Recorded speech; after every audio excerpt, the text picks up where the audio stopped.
Yes, ikaze nanone kuri Fly TV Rwanda. Nkomeje kugenda nshimira mwese mukomeje gukora share, mukomeje kwagura ibikorwa bya Fly TV Rwanda. Ndabashimiye cyane. Imana ikomeze ibahe umugisha. Uyu munsi rero cyangwa se iyi saha inkuru isa nkaho idasanzwe itugezeho nuko Nyabugogo hongeye kubera amahano yo kwiyahura n'umugabo w'umusinzi umaze kuba yakwiyahura.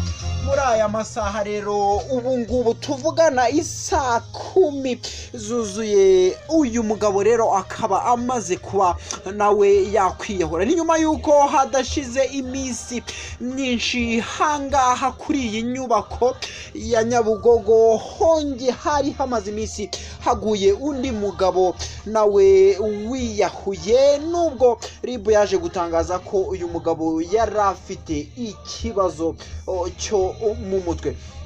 Nyuma yaho rero umugabo umaze kuhagwa cyangwa se kuba yakwiyahura kuri iyi nyubako n'umugabo w'umukarani, akaba amaze kuba rwose yakwiyenura aha hantu. Yese, ibi bintu rero bikomeje gucanga benshi mw'abantu mwe. Iyi shitani yakomeje kuyobekana, ntabwo twapfa kumenya. Gusa icyo ugomba kumenya nuko iyi nyubako imaze kwivugana abantu bagera muri 5 muri rusange.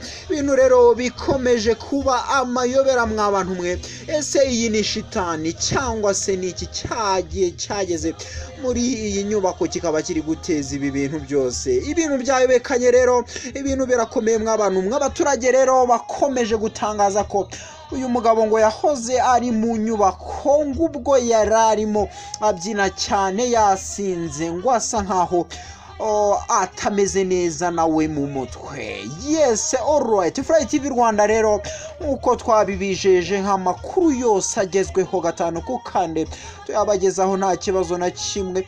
Iyi nkuru rero idasanzwe ibabaje itugezeho rero muri uyu mwanya. Fly TV Rwanda twaba tubikugejeho neza gatanu ku kandi. Ndabakunda cyane, Imana ibarinde. Ciao ciao. N'izindi story is coming. Thank you.